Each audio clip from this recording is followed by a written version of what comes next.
There is a question that has echoed from ancient times to this very day. Why would God, all-powerful and all-good, allow brutal beings like the Nephilim to exist in the world? He is the creator of heaven and earth, the one who could speak a single word and cause all evil to vanish. He is not powerless, nor is he reluctant to intervene. So why did he allow a race of giant, aberrant, terrifying beings, so dangerous that all of humanity had to be cleansed by the great flood, to persist for so long? The answer does not lie in weakness or delay on God's part. It lies in a deeper principle before redemption comes. God allows darkness to manifest, not so that it may triumph, but so that its nature may be exposed, so that light can be seen in the clearest way, undeniable and inescapable. The Nephilim were the offspring of the Watchers, fallen angels who took human women as wives, violating the divine order between heaven and earth.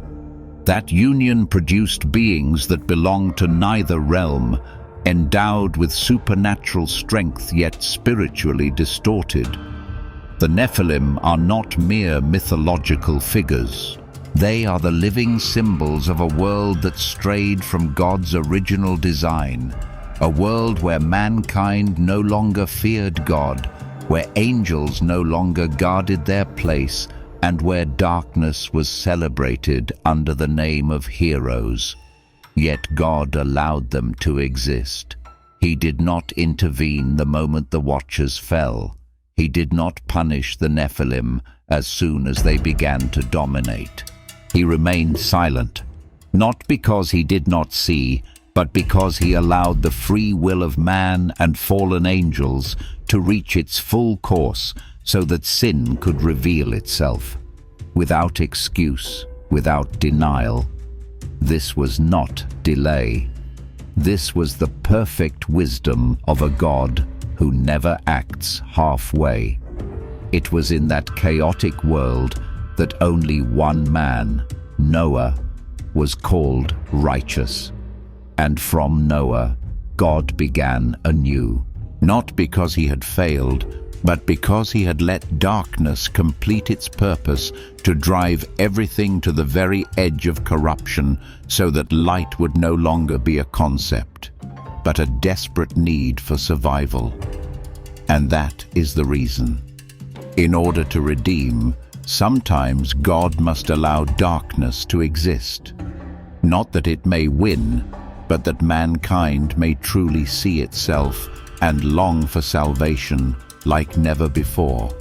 A painful journey, but a necessary one. In the early chapters of the Bible, before the great flood swept away an entire generation, there is a brief yet haunting verse. When the sons of God came to the daughters of men, they bore children to them, the giants, mighty men of renown. This is the first mention in Scripture of the Nephilim, hybrid beings born of angels and humans, bearing the form of the earthly and the power of the heavenly. The Nephilim were unlike any other creature to have ever existed. They were not bound by the physical limits of human flesh. They were stronger, lived longer, and were fiercer, but their superiority did not lead to wisdom. It led to perversion and violence. They consumed, killed, dominated, and spread chaos. They did not just destroy social structures, they shattered moral foundations. Wherever they appeared, fear and sin spread like a plague. The Nephilim were the embodiment of a forbidden fusion, the sacred mingling with the profane divine authority corrupted by carnal instinct. They were never meant to exist, and that is precisely why their prolonged presence remains such a mystery. Why did God let them live? He could have prevented the union from the beginning. He could have rained down fire on them as he did on Sodom, but he didn't. He allowed them to exist, to multiply, to rule, and to force humanity to confront its own choices. Perhaps that was the point. The Nephilim were a magnified mirror showing that humanity was willing to embrace distortion if it promised power and glory. They did not resist the Nephilim, they followed them. They idolized these beings that never should have been, and God remained silent, not because he was unaware, but because he was waiting for depravity to show its true face. The Nephilim, with all their might and brutality, were not just enemies of God. They were the clearest reflection of a humanity that had turned away from the light. And so they became the greatest terror of the pre-flood world, not just because they were fearsome, but because they were accepted as normal. A society that exalts the Nephilim is a society counting down to judgment. In Scripture, there are short verses that seem harmless at first glance, but when read slowly, reveal the beginning of a catastrophic chain of events. One of those verses lies in Genesis chapter 6, ushering in the darkest era before the great flood. The sons of God saw that the daughters of men were beautiful, and they took as wives whomever they chose. This was not merely the union of two human lineages. The phrase "sons of God" in ancient Jewish tradition often referred to angels, specifically the watchers, spiritual beings sent to observe, to protect, and not to interfere. But they crossed the line. They did not keep their distance. They did not merely observe. They desired. And from that desire, they took wives from among humanity, violating the sacred boundary they were created to uphold. The result of that union was not noble love. It was the emergence of a hybrid race, the Nephilim, giant beings that belonged to no divine order, no longer fully human, for they bore supernatural blood, no longer angels, for they were born of flesh. The Nephilim were the outcome of sacred deviation, the result of divine power misused by carnal will. Their birth was not just a strange biological event, it was an unspoken declaration that heaven's order had been overturned. The Watchers, instead of guarding, planted seed. Spiritual beings, instead of submitting, lusted, and humanity, instead of refusing, participated. This story, though brief in text, echoes through the entire history of salvation. From that moment on, the boundary between light and darkness was no longer clear. A new race was born, with no place in God's plan, no divine protection, and no blessing. The Nephilim were the first mark of a distorted world, a world that needed to be remade. And it all began from a single line. The sons of God took the daughters of men as wives. One verse yet enough to twist the sacred order by which the universe was upheld in grace. When the Watchers left their post, crossed the boundary, and took human women as wives, God did not act immediately. He did not rain down fire, speak a curse, or shut the gates of heaven to block the chaos. He was silent. And that silence caused many to wonder, why did he not intervene earlier? Why would the Almighty let darkness grow before his eyes without speaking? But God's silence is not absence. It is a kind of observation, deeper than any intervention. God, in his power and mercy, does not rush to extinguish what is wrong. He allows freedom to reach its end, not to endorse evil, but to let evil expose itself. He saw the choices the Watchers made. He saw the birth of the Nephilim, beings who belonged neither to heaven nor to earth. He watched as humanity admired instead of warning, idolized power instead of cherishing holiness. But he did not act immediately because light does not force itself. He let time unfold, let sin reveal itself, and let the human heart confront its own limits. God does not burn with anger like man. He does not react in the moment. He is patient in a holy way. Because holiness does not prove itself by instant reaction. It waits for the right moment when everything is clear and there is no room for excuse. Thus, God's intervention, though delayed in human eyes, came at the perfect moment in the story of redemption. He did not destroy the Watchers when they first cracked. He waited until every fracture became a break, not for vengeance, but so that when he acted, no one could say they hadn't seen the truth. Silence is not retreat. Sometimes silence is the strongest act of a God waiting for hearts to understand their own choices. When the Nephilim entered the world of man, they were not just giant beings with power beyond human ability. They were the symbols of a distorted world, a rupture of sacred order. Yet the most terrifying thing was not their existence. It was mankind's response to their arrival. When the Watchers, fallen angels, married human women, they didn't just create a new species. They stirred a sense of curiosity and admiration in human hearts. People did not resist the Nephilim. They did not denounce their presence. On the contrary, they were drawn to the strength and authority the Nephilim embodied. They followed, they imitated, and they revered beings that belonged neither to heaven nor earth.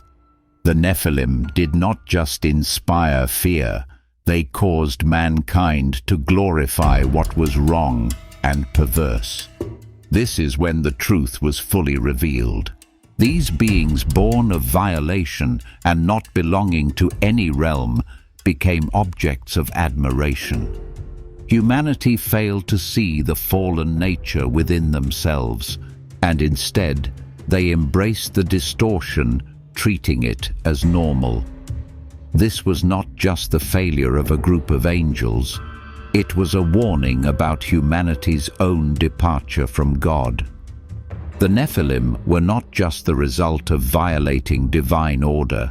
They were mirrors of the human heart, where admiration for power and might could make people forget who they were and lose sight of the sacred relationship God intended. When mankind no longer recognizes God's goodness, they will easily accept what is wrong, what falls outside divine order. And in this, the heart of man had strayed from God. They failed to see that the Nephilim were merely reflections of what had already decayed inside them: the hunger for power, the pride of self, and the false belief that strength could replace the righteousness of God. The Nephilim proved this. Not just the fall of angels, but the fall of mankind when they forget the source of all that is good. The Nephilim, the giants born of the union between fallen angels and human women, were not the creation of God. They were not part of a holy plan or a design in His divine order. Instead, they were the product of rebellion, an unforeseen consequence of the free will that God had granted to angels and humans alike. God allowed the Watchers, the guardian angels, the freedom to choose, and they chose to love, but they loved in the wrong way. They violated the order God had established, and the Nephilim were the result of that choice. However, even though the Nephilim were not part of God's original plan, their existence still remained under His control. This is a crucial point that many may overlook when considering these beings. God was not powerless in preventing the rise of the Nephilim. He had the authority to destroy them instantly, as he did with cities like Sodom and Gomorrah. But instead of halting their appearance from the beginning, God allowed them to exist. The existence of the Nephilim was not a failure on God's part, but rather a part of a greater plan that he was carrying out to teach humanity about freedom and responsibility. God allowed darkness to appear, not so that it could prevail, but so that every form of error, every fall and every distortion could be exposed and recognized. When the Nephilim appeared, God did not look away. He saw, but he also understood that when all darkness is made clearly visible, the light will have a greater opportunity to shine brightly. This brings us to a profound question about freedom and responsibility in the world that God created. If God could stop all evil and sin immediately, why does he allow them to unfold? The answer lies in our recognition of free will, that we, having been granted freedom, must face the choice between light and darkness. And in all these choices, God still retains control, for, in the end, he is the one who will judge and bring justice. The Nephilim, though born out of rebellion, still fit within God's redemptive plan, a plan so vast that only God himself fully understands it. They are part of an eternal lesson about freedom, the consequences of choice, and how ultimately light will always triumph over darkness. When the Nephilim appeared on earth, they were not merely gigantic beings with supernatural power. They were rulers, but they brought no justice, no protection, and no fairness. They were not heroes despite their superiority over humans. In truth, the Nephilim brought only violence and chaos. With their immense power and divine origin, they regarded themselves as gods, placing themselves above human laws and moral standards. The world they dominated was no longer a world of protection and justice.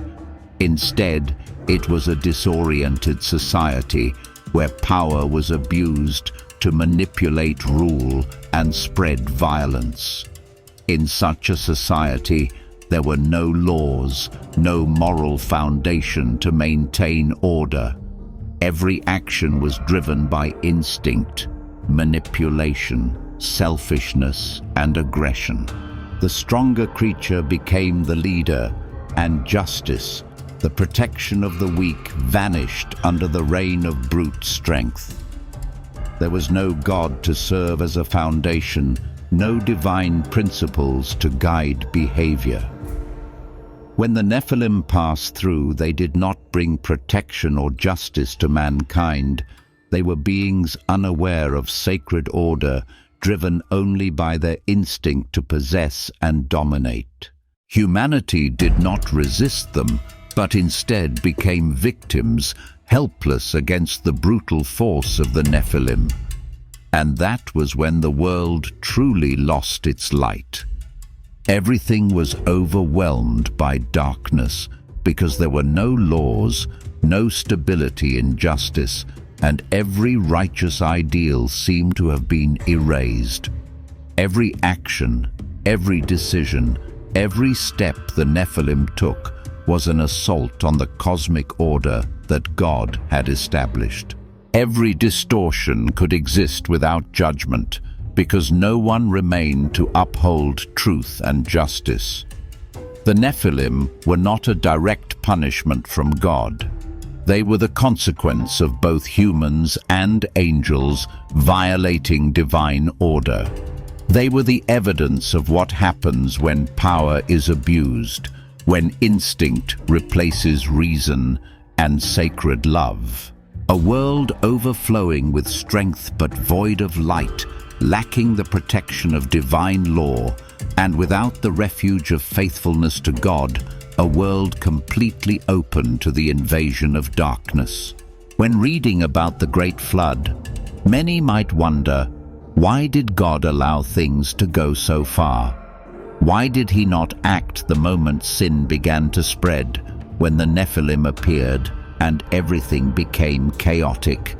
God is all-powerful. He could have ended it all with a single word. So why wait until nothing was left to save but one family? The answer lies in human freedom and the limitations of the human heart. God is not powerless. He could have stopped everything from the start, when the Watchers first showed signs of falling when the Nephilim were born. But God allowed sin to grow, to let humanity witness the full cost of betrayal and error. He gave mankind and even the angels time to see clearly the consequences of wrong choices. Had God acted immediately, no one would have understood why judgment came, and they would never have realized the results of abandoning the light. God did not destroy everything the moment rebellion began, because he did not merely wish to punish, but to teach both humanity and all beings the consequences of freedom without humility, of using that freedom apart from God's authority. He let evil flourish, so that when it reached its peak, no one could deny that such rebellion was beyond redemption. And when there was nothing left to save only one family, Noah and those with him, God finally intervened. He did not destroy everything from the start, because God knew that within human freedom there must be a clear choice between life and death, between light and darkness. God waited until every opportunity for repentance had run out, until no one was willing to return, and every soul had rejected grace. That was an act of justice, but also an act of mercy. God does not rush to judgment. He waits until sin is beyond saving, and in the end, when only one family remains, he begins again with them, so that humanity might learn the eternal lesson about the limits of freedom, about the weight of choice, and how light will always prevail over darkness. The Nephilim, hybrid beings between angels and humans, were not just the product of rebellion, but the clearest symbol of corruption. Their existence was not an accidental disaster overlooked by God. On the contrary, it was part of a greater plan, part of the process of exposing sin to mankind. God did not destroy the Nephilim immediately, nor did he rush to wipe them out at their first appearance, because in their existence something important had to be understood. Sin must be fully exposed. The Nephilim were the result of a wrong choice. The angels, sacred beings, were given the freedom to observe and guard, but they violated that boundary by loving and possessing. When they brought forth these creatures, they not only broke heaven's order, but created a race that belonged neither to heaven nor earth. The Nephilim were the proof of what happens when glorious spirits refuse obedience and let misguided love lead the way. The existence of the Nephilim was not a failure in God's plan. They were the shattered mirror that mankind had to face in order to understand itself. In the Nephilim, humanity saw more than just giant and brutal creatures. They saw what they themselves could become when greed, pride, and a lack of humility overtake reason and submission. They were the reflection of sin in every human heart. The temptations we face daily, when emotion overrides reason, when power replaces justice, when instinct guides instead of obedience to God. Nothing would change if the Nephilim were just a vague occurrence. But their existence is a clear reminder that sin must be exposed so that mankind can recognize its distance from God. Only when faced with such brutality and distortion can people perceive the danger of wrong choices, and when that truth is clearly seen, the light can shine through and humanity can choose to return. In this sense, the Nephilim were not an irredeemable mistake. They were the beginning of redemption, a chance for mankind to see itself reflected in the mirror of sin and realize that forgiveness and salvation only come when sin is exposed and acknowledged. It is in the light of truth that righteousness can enter and humanity has a chance to return to God. Without the Nephilim, these strange, gigantic and powerful beings, born from the violation between angels and humans, would humanity have realized it had strayed? Perhaps the answer is no. Before the appearance of the Nephilim, people lived in their own world where power, strength and domination were considered natural values without any direct confrontation with the darkness within themselves. They might have continued living under the illusion that they remained righteous and loyal to God until an undeniable event exposed the truth. The Nephilim were not just terrifying and violent creatures. They were the symbol of distortion, of what happens when humans and angels cross boundaries, when emotions and instinct rise above reason and faith.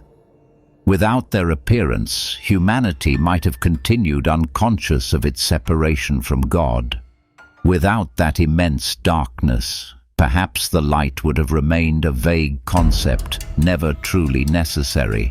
But it was the darkness of the Nephilim that highlighted the light. Yes, it was painful, but it was real. Light can only shine when darkness is no longer abstract. The Nephilim, with all their chaos and violence, made sin undeniable, forcing humanity to stop justifying its pride and lack of humility. When a race of giants was born and their brutality tore through divine order, mankind could no longer deny that corruption had begun within themselves. It is the darkness that reveals the light. When the Nephilim appeared, it was not just about destruction, it was humanity confronting its own distortion. They realized that without God, they too could become aimless beings drawn into evil they could not control. The Nephilim were an unavoidable warning that nothing outside of God's order can exist without being twisted. Therefore, without the Nephilim, humanity might have continued wandering without realizing it. But because of this darkness, they could no longer avoid the truth. Darkness, though painful, became the final test through which mankind could recognize the true light. The existence of the Nephilim is not just an old tale or a myth. It is a profound lesson about freedom, limits, and corruption. When the Watchers abandoned their posts and united with the daughters of men, they did not just create a race of giants, they unleashed a spiritual consequence, an eternal warning to every soul that has the freedom to choose. The Nephilim were not the product of pure creation. They were a hybrid, born of the union between the spiritual realm and the physical world. They were not merely unseen beings, but carried within themselves the contradiction of two opposing worlds. And through their very existence, God revealed to humanity a profound truth. Freedom without boundaries leads to chaos. When the angels stepped outside of their divine calling, when they crossed the boundaries set by God, they did not merely forfeit their place, they turned their freedom into a weapon. Freedom without limits led them to actions they could no longer control. The love of the Watchers, had it remained obedient to God, could have been holy. But love acted outside of order becomes violence. It becomes possession rather than sacrifice. The Nephilim are the symbol of spiritual distortion. They were not just creatures born of violation.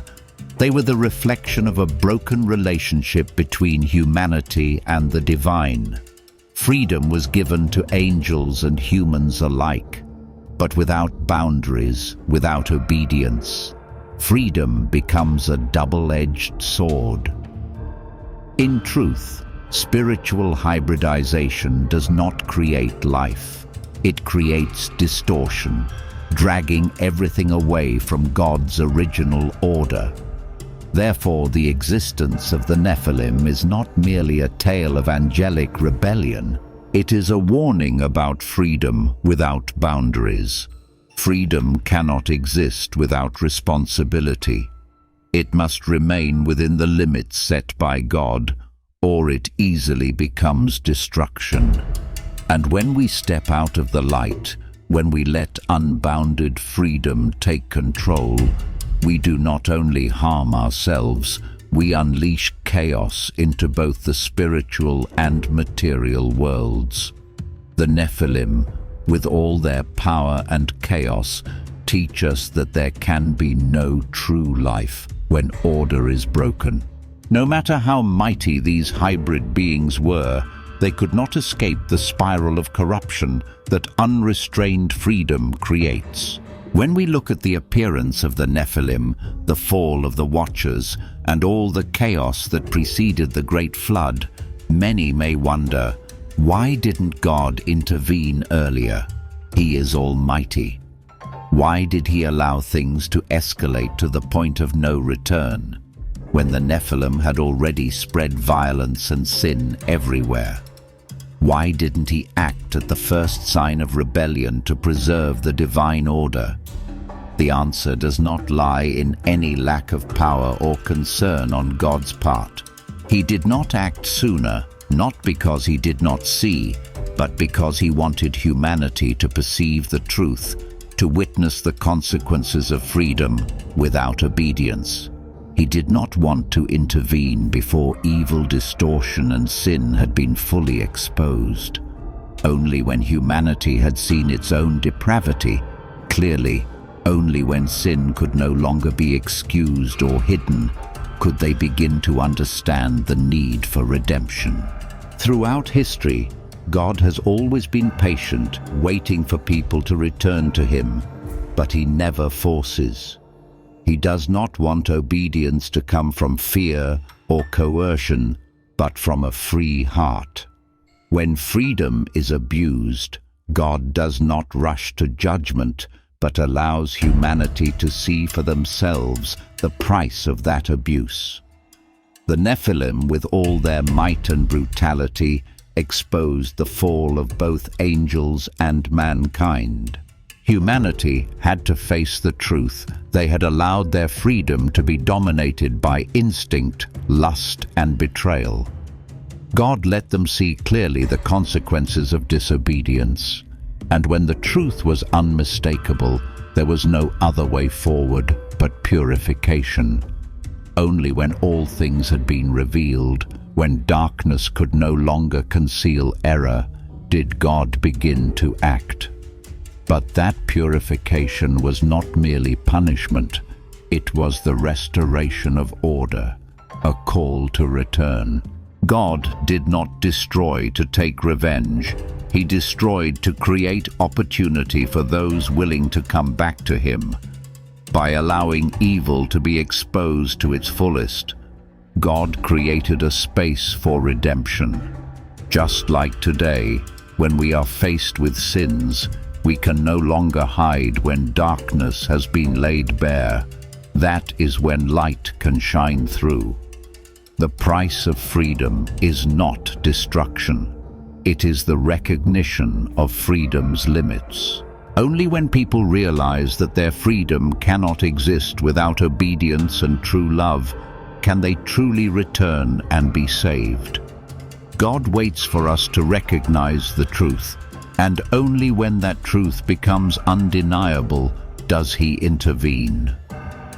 When all around was drowned in chaos, when the Nephilim reigned and the world was shattered by the union of angels and humans, Noah stood alone in a generation full of sin and corruption. Genesis 6:9 records, Noah was a righteous man in his generation. A short verse, yet profound, because in a world that had become mixed and perverse, Noah was the last light, a torch that refused to die in the darkness. Noah was not a prominent figure in society. He was not a mighty warrior, nor a man of political power. He was simply a man who walked with God in a world that had forgotten its creator. Others surrounded him, but all had been tainted by sin, and none stood firm against the allure of the Nephilim beings of immense strength and power. That world no longer recognized righteousness. It only recognized might, domination, and the rule of giants. Yet, in such a world, Noah did not retreat. He stood firm, not just because he was righteous, but because he understood his mission. His righteousness was not passive or disengaged from the world. On the contrary, he was a man of action called by God to build the ark, the only refuge that would save him and his family from the cleansing of the great flood. No one in society honored him. People laughed as he built a massive ark on dry land when there was no sign of rain. They did not understand because they could no longer see the truth. Love and obedience to God had been replaced by distorted values. But Noah, the righteous man, knew that those who walk with God are never abandoned, no matter how dark the world becomes.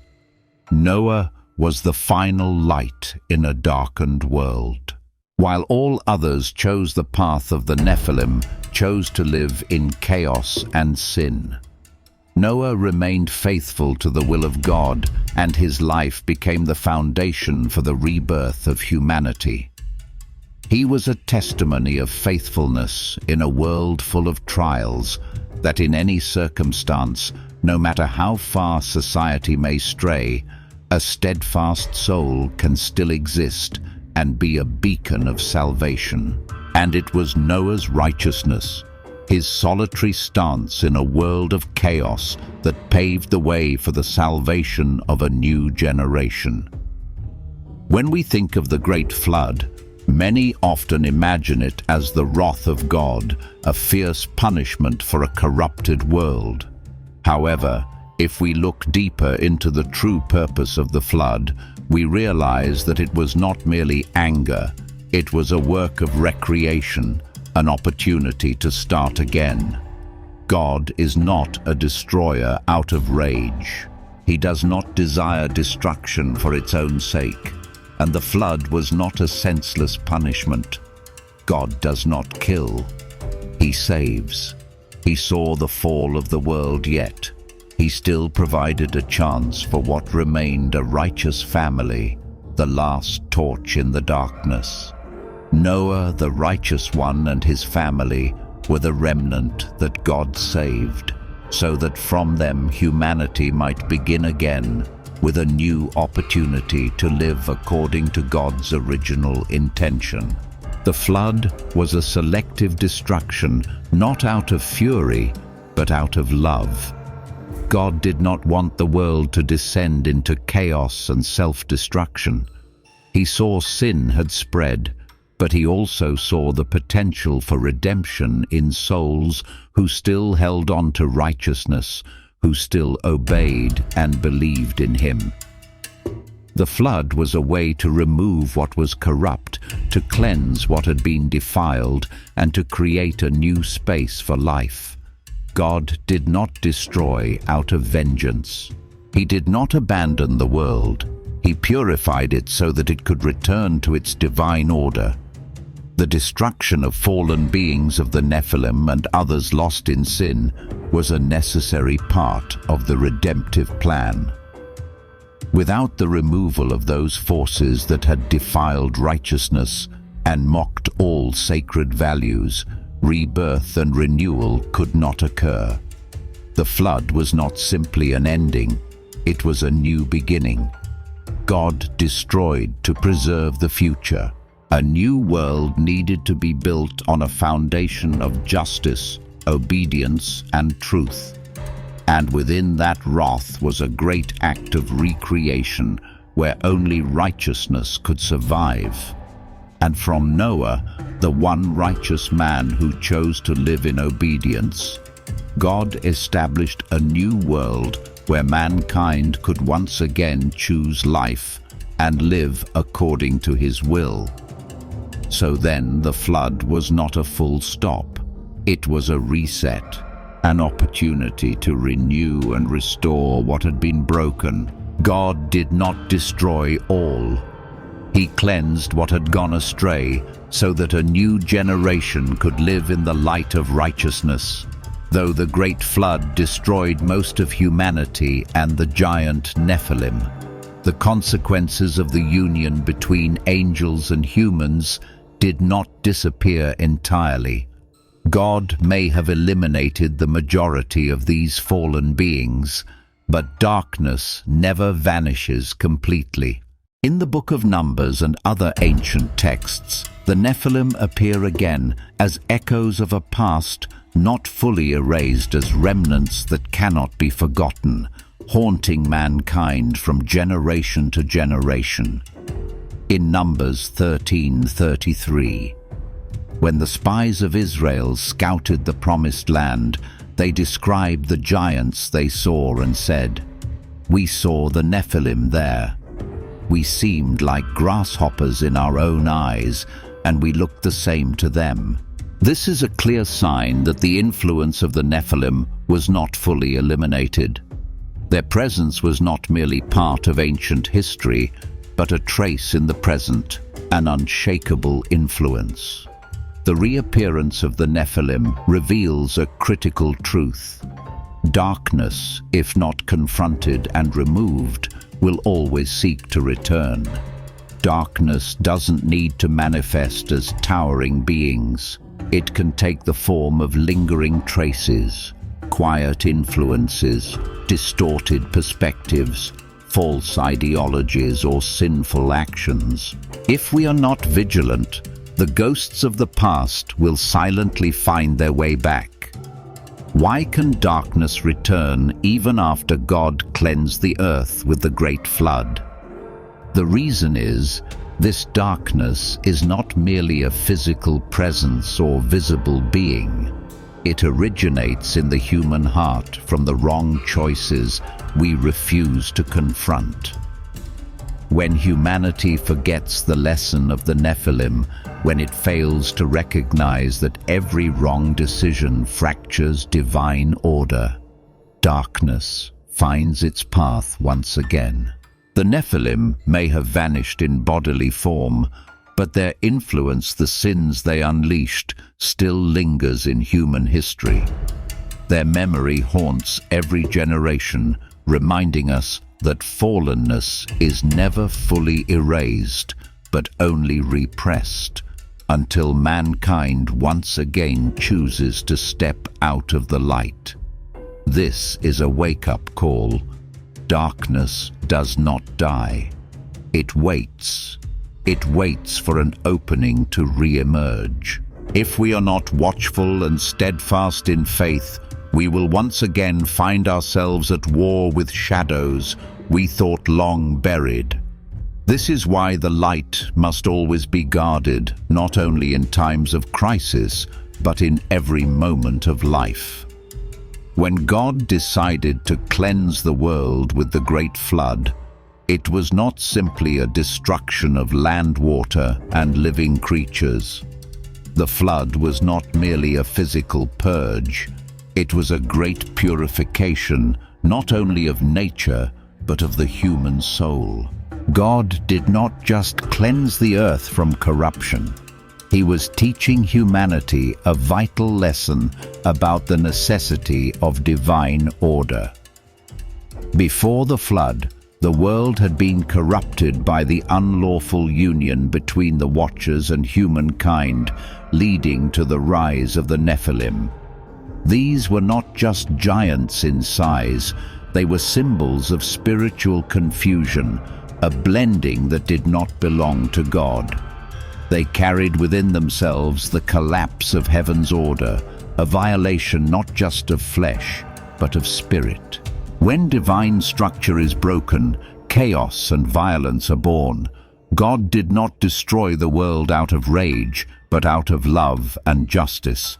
He allowed the world to reach its breaking point, so that humanity would be forced to confront the consequences of ignoring divine order. The flood was a cleansing to remove the chaos and allow for the creation of a new world. One not only physically renewed, but spiritually reset. Humanity needed to be reminded that living outside of God's order always invites chaos. This cleansing was not just about eradicating sin, but about awakening mankind to the necessity of obedience and justice.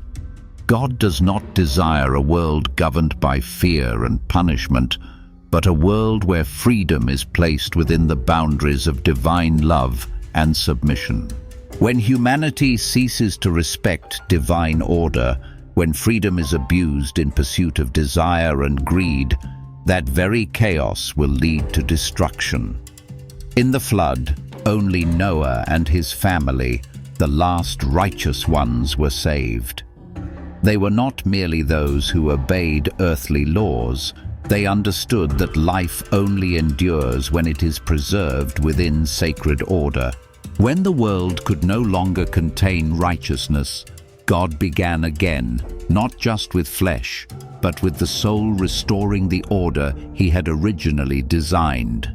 The flood was a purification of every dimension of existence. And through it, God reminds us, if we do not preserve divine order, if we do not live in obedience and love, chaos will not just return, it will erase everything. When we think of the Nephilim, we often associate them with myths, ancient stories, perhaps even with imagination. Yet when we look into ancient cultures and legends, we discover something remarkable. The traces of these giant beings do not only appear in stories, but also in physical relics scattered across the world. Giant skeletons, massive ancient structures, and recurring myths from vastly different civilizations suggest an unexplored truth about the Nephilim. In Babylon and Canaan, ancient civilizations left behind mysterious relics, including enormous statues and monumental architecture whose scale and engineering exceed what ordinary humans of the time could achieve. Studies of these cultures show architectural feats that suggest the work of beings with extraordinary strength. These traces are not isolated. They appear in cultures across Asia, Africa, and South America. From giant skeletons reportedly unearthed in places like New Mexico, believed to be as tall as 10 to 12 feet, to strange megaliths in Canaan, with stones weighing many tons, crafted with precision beyond known ancient technology. These discoveries defy conventional explanation. Unless, of course, they point to the reality of beings not entirely of our world. The legend of the Nephilim is not just a narrative dismissed by religious institutions. It persists in the folk beliefs of Africa, South America, and other ancient civilizations. Images of these giants appear in myths of gods and spiritual forces within these cultures. From ancient carvings to oral tradition, the Nephilim are spoken of as beings capable of altering the destiny of nations. So the question arises, were the Nephilim merely a myth, or did they truly exist, leaving behind indelible marks? Perhaps their presence was not just a mythological tale, but a concrete reality, a species that once lived, shaped and left deep imprints on human history. These ruins and legends may well be living evidence of a forgotten reality, that the Nephilim were not born of imagination, but are remnants of an ancient past. Looking back at the rise of the Nephilim and the chaos they brought before the flood, we must ask, are we now living in a world that is descending into a new kind of disorder? In their time, the Nephilim were not just physical giants, they were the symbols of spiritual fusion between heaven and earth, angels and mankind. This violation of cosmic order led to a world with no boundaries, where every line was blurred and the distinction between light and darkness became lost. Today, perhaps we are witnessing a similar trend. The modern world is steadily losing its clear lines between good and evil, between freedom and responsibility, sacred moral values. The limits that God established to protect humanity are increasingly being questioned. Individual freedom, technological power, and scientific advancement are blurring ethical and spiritual lines we once trusted. In a society where everything is subject to redefinition, the clear difference between right and wrong becomes harder to see. It may be that today's humanity is slowly retracing the path of the Nephilim, albeit in a different form. Instead of fallen angels mingling with humans, modern people are hybridizing values, beliefs, and ideologies without discernment, resulting in moral and spiritual confusion. Today's ideologies and social movements often blur the line between truth and error, between liberty and law. So we must ask, is God allowing something similar to happen today?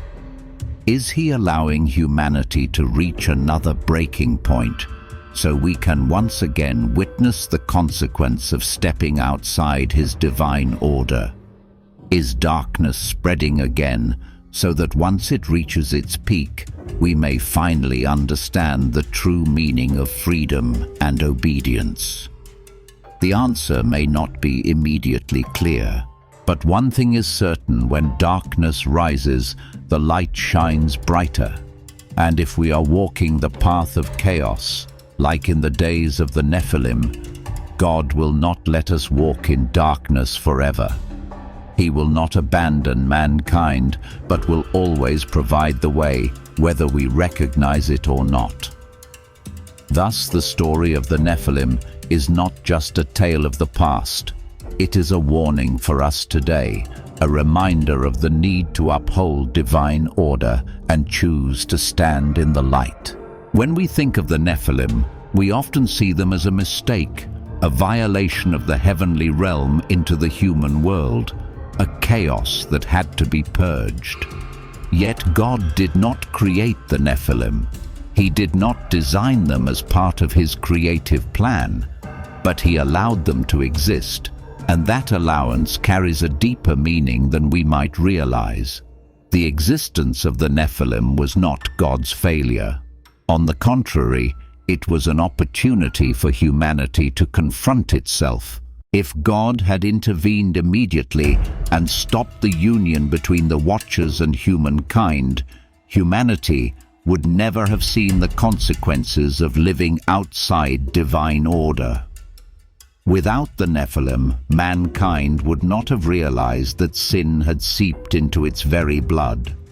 They would not have seen the distortion within themselves, because without darkness, light cannot be seen clearly.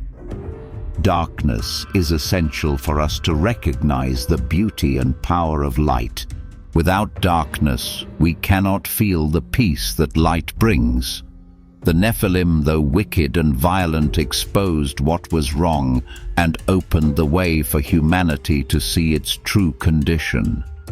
Through their appearance, mankind became aware of its depravity and its distance from God.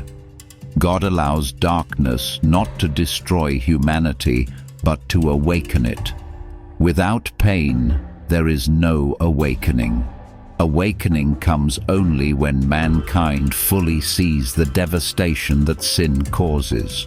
And that cannot happen if all is bathed in light, if darkness is never revealed.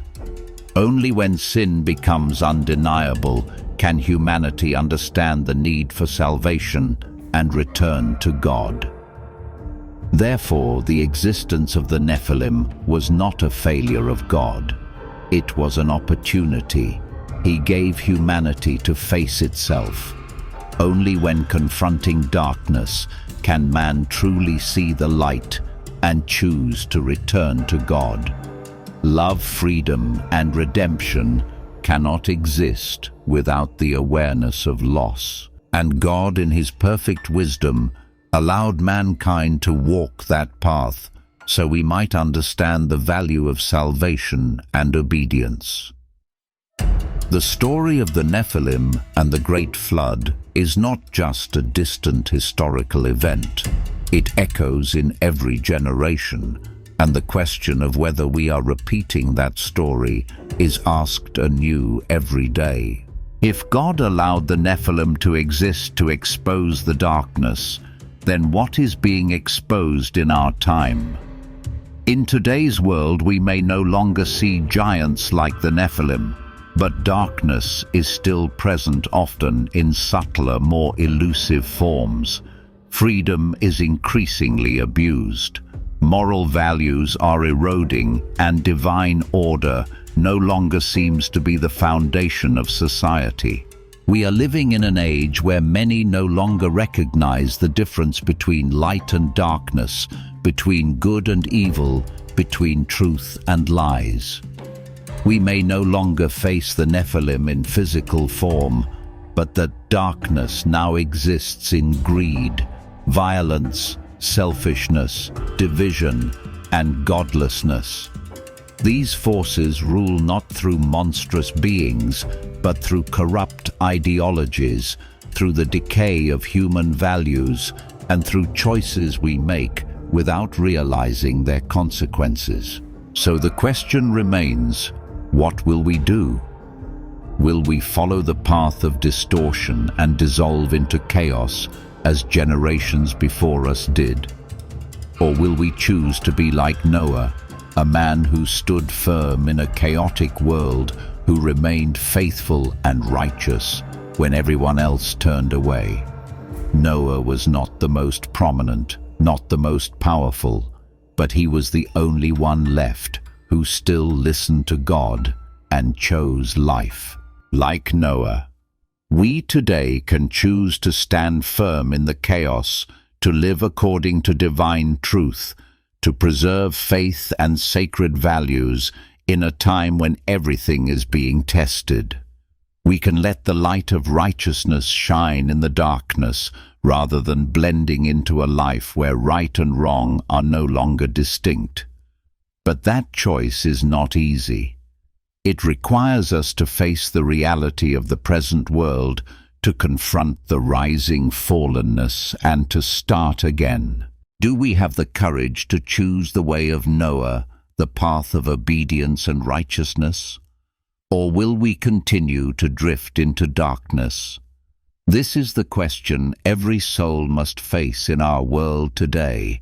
Amen.